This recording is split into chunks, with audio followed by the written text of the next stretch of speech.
Hey, fellow life warriors. Welcome back to day 4 of my 30 days of intention. And today I want to ask, who are we? Really, who are we? When I was a child, 10 years old or so, a friend of mine said, what if this is really just a dream and we are just in somebody else's dream and they wake up and it's all over? I never forgot that. Actually, he forgot that he said it. I mentioned it to him sometime last year, and he totally forgot that he said it. But it always stuck with me that maybe life wasn't just what we're doing here. And while I don't pretend to know the answer to the question, I think it was the movie Independence Day. That's what the movie is. His body was just a shell, and he was the nervous system inside. For the most part, we have grown up identifying with the physical shell of who we are, what we do, and how we participate in our earth life.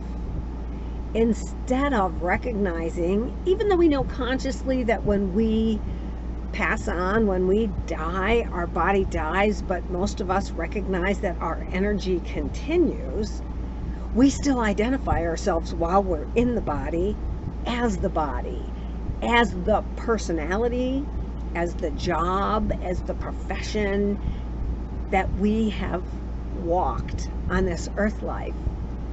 Instead of separating ourselves a little bit and seeing that we are the energy and the consciousness, not necessarily the personality and the actions. Those are dictated by the mind, by the ego, influenced by the stars, the astrology, and the transits that we set up in our blueprint before we were born into these bodies that we have come to identify with, rather than the energy of who we are.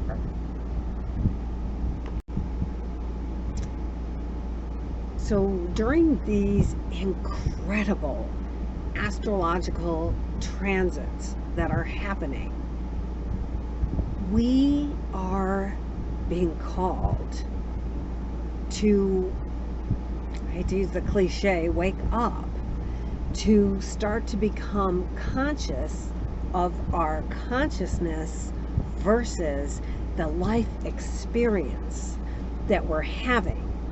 And I mentioned yesterday Ho'oponopono, which is the Hawaiian prayer. You can Google or YouTube. I love you. I'm sorry. Please forgive me. Thank you. When you start to recognize that this physical experience is an experience that your consciousness is having, an earth experience that your consciousness is going through, you can have a little more compassion for yourself. And with that will grow more compassion for others. And for me, I'm not sure which came first, as it led me to my numerology, which was eye-opening for me some years ago, and the astrology, which is astounding in understanding the life I've lived and am living. It helps me to be more conscious and more kind and more forgiving of myself for the experiences that we've had. So in recognizing who we are, we have compassion for ourselves, and we learn to treat ourselves with the love and compassion that we would give a friend in need. So take that as a call for you. As I've said, this is a call of action to all of us. We are being called by the planets, by the times in the universe. We are being called to become conscious. I hate to use it, to wake up, to recognize, to lift the veil as we can, the veil of forgetfulness, and recognize that we are conscious beings, spiritual warriors on a path, and our path is evolution. Our evolution with consciousness brings us to step into the things that bring us pleasure and be kind to ourselves for the life experience we've had in our past.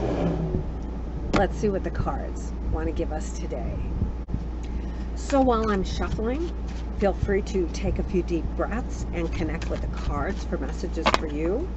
Today I'm going to do 3 cards, one for our current situation, one for what's holding us back, and one for our best action toward our possible best results. So, Temperance. Temperance on the bottom of the deck is a card of patience. This is a card of alchemy, but because patience is what came up in my mind, and because of some of the situations that are currently happening for all of us around the planet, I want to say this is a time for us to be patient with our current situation around us. This isn't going to, nothing around us is going to resolve quickly.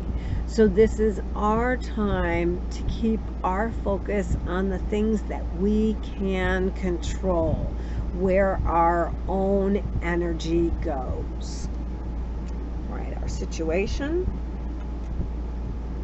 the Lover's card. What's in the way of our choices? So much going on. Okay, that is the 8 of Wands. I'll come back to that. And the Page of Wands. Okay, stepping in. So the current situation is the card of the Lovers. It is a major arcana card that is indicating the importance of these times and the choices that we make during these times.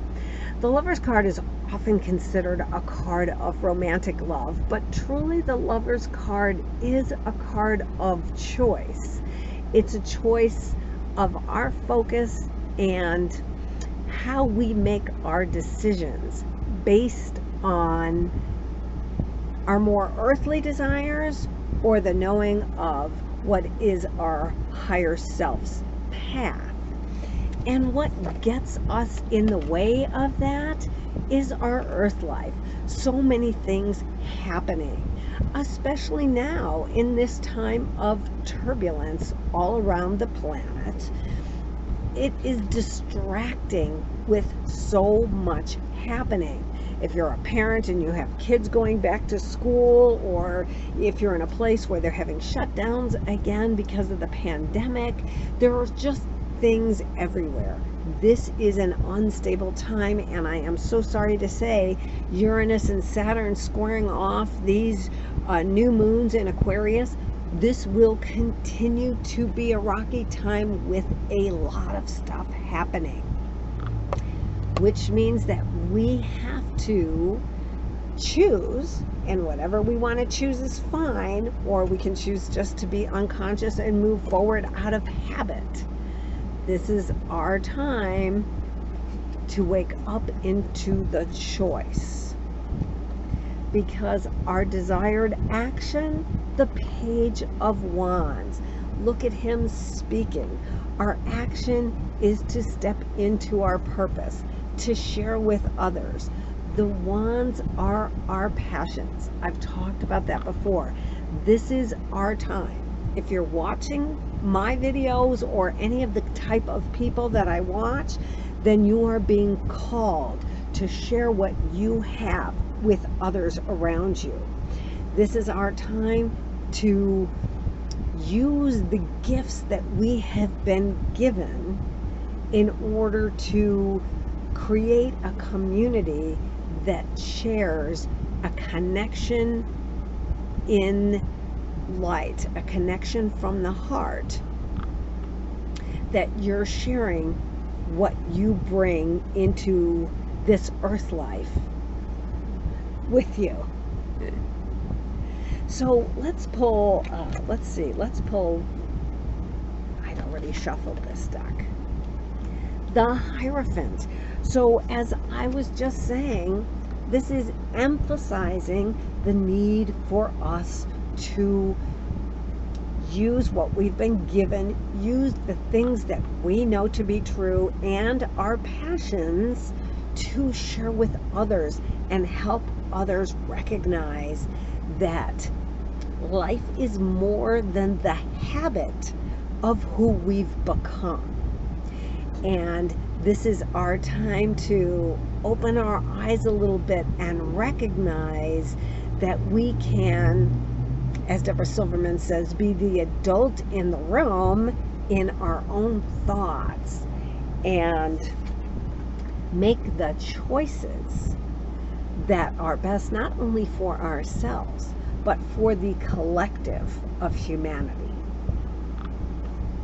It's kind of a bigger message than I intended.